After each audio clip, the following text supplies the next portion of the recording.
All right, coming back to my box, productivity. I have all the paperwork I get, right? Like this paper is from the school of my kid from a couple of years ago.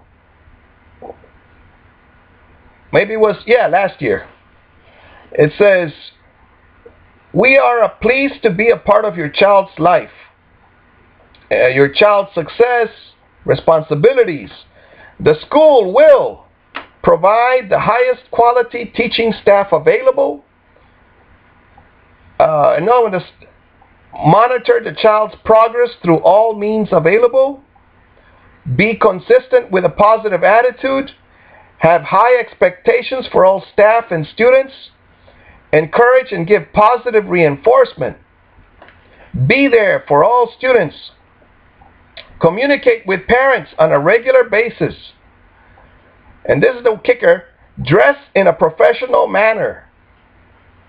Provide developmentally appropriate activities. And make learning fun. And then it goes on to, that's their curriculum. The next thing is we will hold parent-teacher conferences, provide parents with reports, report cards, and information, access to the staff, to the parents, provide parents opportunities to volunteer. Now, I'm not allowed to volunteer. But that's because I was fired for being a substitute teacher. I just never got along with the kids. I mean, when I saw one girl kissing a boy for 90 minutes, and the three coaches didn't say anything, and I was just a substitute, and she was kissing this boy for 90 minutes at the high school, on the wall. I never saw her face, just her hair, and hair all the way to her butt, you know. Beautiful girl. I mean, of course, all girls are beautiful when they're young, right? And I never saw her face. I'm just talking. But I couldn't deal with that environment. And then the security guards, they had whistles. They called them guidance counselors. They had whistles. And at first I said, what's going on? There are 2,000 students in the hallways and so on. The hallways are open air. Rain could fall on them. And I was thinking, what is it? Terrorists? What is it? And no, they're just walking around because the kids, they come out of the classroom and they stick together like magnets, and they don't want to go back into the classroom. So that's why the security guards walk around with whistles. This is about 3-4 years ago when I was working there.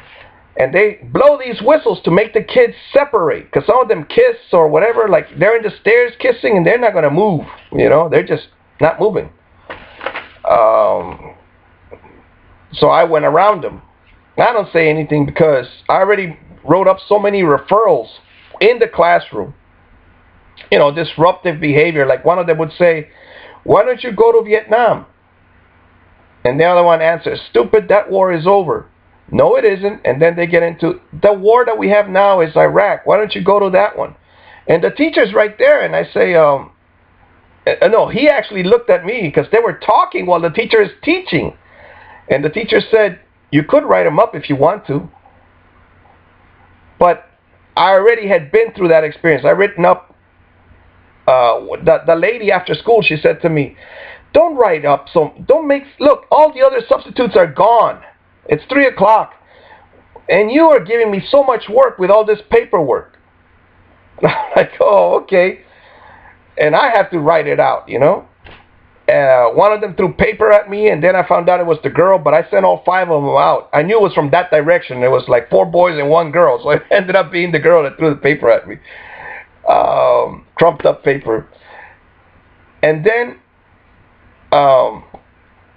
the other thing that happened, the girl kissing, the security guards blowing whistles, the one basketball player that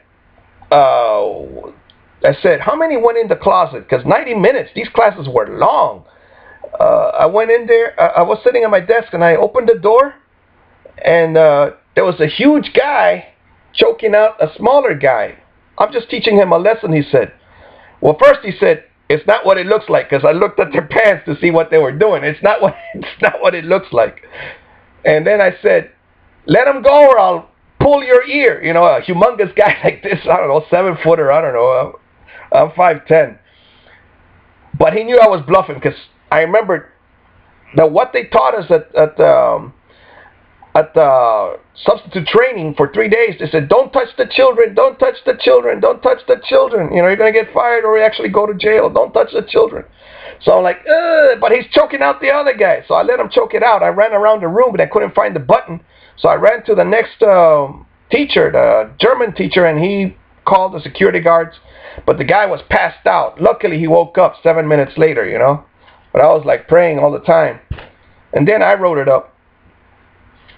Another video. I'm going to continue this in the next video.